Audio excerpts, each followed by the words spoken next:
Welcome back to the Real News Network. I'm Paul Jay. We're back at the America's Future Now conference in Washington, and joining us is Gerard, the president of the United Steelworkers. Thanks for joining us. My pleasure to be with you. So we've talked several times, and last time or so when we talked, the labor movement in the United States had a very specific agenda they wanted out of this administration. You guys spent a ton of money electing Obama. Your people spent hours and hours on the streets, knocking on doors.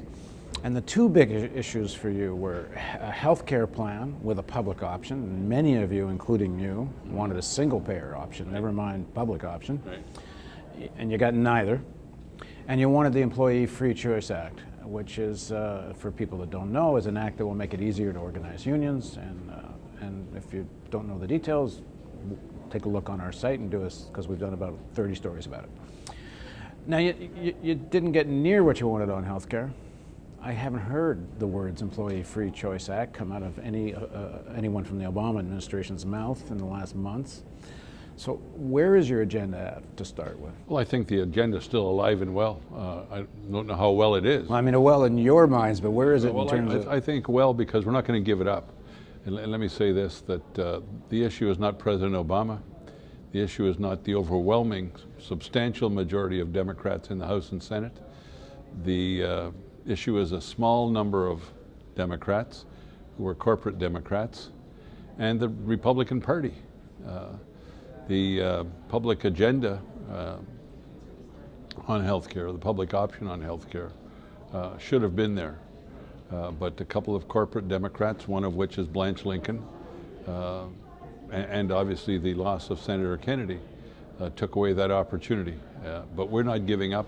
But President Obama didn't come out swinging for the public option. You know, he was kind of there, and then when there was pushback, he kind of gave it up. You know, one of the things about this president is that he's very competent and doesn't believe he has to yell and scream. He knows what the measure is, and he did try real hard to get the public option. And he did real work on the right of workers to organize, the employee free choice. But I can say this clearly, the loss of Senator Kennedy and that 60th vote meant a lot, and that gave some people like Ben Nelson and Blanche Lincoln a place to go hide. And so we're not ashamed of the fact that we're trying to have Blanche Lincoln defeated today. And she deserved to be defeated because she ran on a progressive platform, and then when she got there, she turned her back on that platform. So let me just say, Paul, that we may have lost the first leg, but we haven't lost this battle, and we're not going to give it up until we get employee free choice, the right of workers to organize. The labor law in the United States is amongst the worst in the industrialized world, and the first step, and I agree that this first step, this major change in healthcare is the largest change in healthcare in more than 40 years. But as far as I'm concerned, as far as the majority of the labor movement is concerned, that doesn't end debate. We're going to continue to struggle for the kind of public option, the kind of single-payer health care that will eventually be in place. I understand why you're taking on Blanche Lincoln and some of the Democrats that you're calling corporate Democrats, but you don't critique the president at all on this. And you know, from my perspective, having watched this pretty closely, President Obama did not come out swinging on the public option. He kind of handed leadership to Senate committees who are more or less corporate Democrats running the Senate committees. He held back so long, and then when he finally did come out swinging, it wasn't very far into the process where he said, well, public option's not really the issue, regulation's more the issue. Well, look, I think that's a misinterpretation of what was going on. You got to look at the bill that passed the House. The bill that passed the House is the bill that we all would have been much better off with. President Obama supported that bill. President Obama helped shape that bill. It had a good public option. It had a lot of things in it. Then he got to go and work with the Senate. And he worked real hard trying to get those that were trying to resist that approach. But why did he hand the stage to Baucus? Look, I mean, why would you hand over such an important agenda to a conservative Democrat? I could say that the agenda that was brought in place the last time we took health care on was one that was run by the White House, and it failed. So, you know, you needed to have the votes to get it. And if there's a third person I should be mad at besides Ben Nelson and Blanche Lincoln, it is the senator from Montana. I have a hard time saying his name sometimes. We took and elected a majority in the Senate, and then this guy, who's chairman of the Senate Finance Committee, takes his majority and gives it up. And he sets an equal committee of 3 conservative Democrats with 3 right-wing Republicans and says, we're going to talk about health care. At that point in time, I think he put the whole public option at risk. I think what he did by refusing to have a debate on single payer, he wouldn't even let single payer enter into the debate. I know why he didn't do that. Because if single payer would have got into the debate and we'd have found out that we could save $400 billion a year with single payer, he'd lost his argument. So there's a number of corporate Democrats that we ought to be angry at, but I'm not going to say that this was the president's fault. He supported the bill that came out of the House. It was a good bill. It wasn't single payer, but it was a hell of a lot better than we ended up. So President Obama, it's highly unlikely he would have been elected if the labor movement, particularly in Pennsylvania, where you guys are, he wouldn't have gotten elected without you. You put a ton of money in the Democratic Party. You put enormous amounts of foot power, as I said. What are you guys going to do to actually have more influence? And to forget more influence, when are you guys going to try to take control of the Democratic Party? And what does it take to do that? Look, I think what we've got to do is we've got to elect a lot more progressive Democrats. We would be advantaged if we had Bill Halter elected in Arkansas tonight. Yeah, we're doing the interview the day of the election, so by the time you see this, you are going to know the results, but right now we don't. We don't. If we elect Bill Halter and we elect Bill Halter to the Senate, we'll be a lot better off. One of the things that we need to do, as President Rich Trumka said at the AFL-CIO, we're no longer going to be the ATM machine for the Democratic Party. If we've got folks that are prepared to support our issues, support our agenda, that's who we're going to support. You know, Blanche Lincoln would have never got elected to the Senate without the help of the labor movement.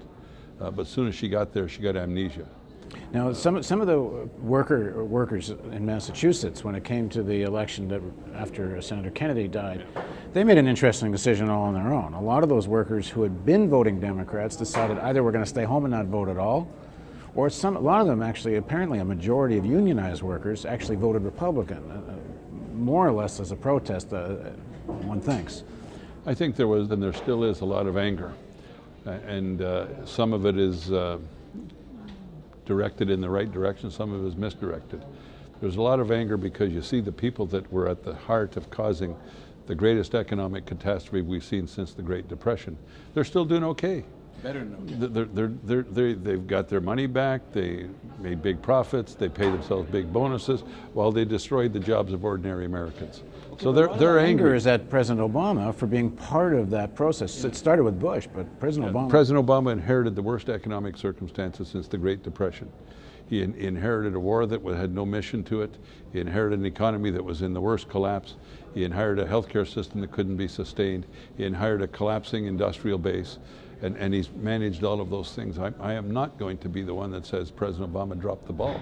President Obama is juggling many, many balls at the same time.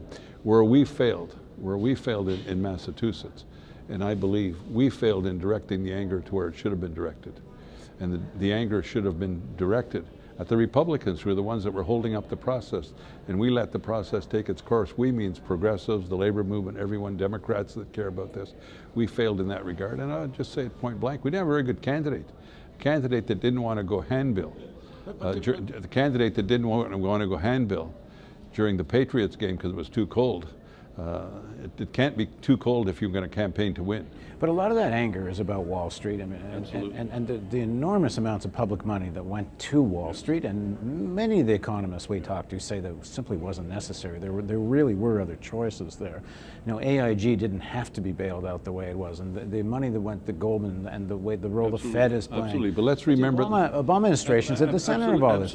And you can't like the financial team he appointed. I don't.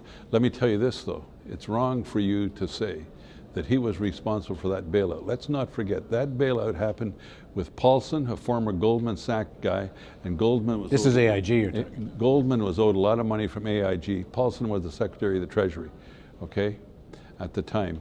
The bailout happened during the Bush regime. President Obama inherited it, and as he said, and I agree with, he found this huge deficit sitting on his desk wrapped in a bow when he got there. That huge deficit was created by Bush's unfunded war. It was created by a collapsing economy. It was created by a bailout that may or may not have been needed, but the Bush administration and folks left that on his desk as he arrived. Now, there are a lot of other economists that say, had we not done something, we could have slipped into the Great Depression. Something is very debatable. Something didn't have to enrich all the same people that had already cashed out of Wall We Street. could have debated what that something is, and people are necessarily and rightfully angry at what happened at Wall Street. But it's important, I say again, that we direct that anger to where it should have been. That was brought to us by the Republican Party. That was brought to us by a failed ideology that says, get out of the way, let the markets do what they want to do. It's the same ideology that Cheney and Bush deregulated deep offshore drilling. They deregulated deep offshore drilling, and now we've got the worst economic catastrophe in the history of the country. They deregulated the financial markets. We had the second greatest economic collapse in the history of the country. They deregulated international trade. We went from being the largest creditor nation to the largest debtor nation. So it's not about government being too big, it's about government being too small. That's why we got in this economic crisis. As the president tries to fix that, you got the Republicans standing in the way of any reform, standing in the way of doing anything. So they want this to get as bad as it can be so they can blame the president. Well, he's not the problem, they are. Okay, but your president's supporting a lot of the people you want to defeat in the primaries. Yeah, I understand that. I don't forget that they are a club. It's up to us to break the club up. Thanks for joining us. My pleasure. Thank you for joining us on the Real News Network, and Leo will fight again soon, I hope.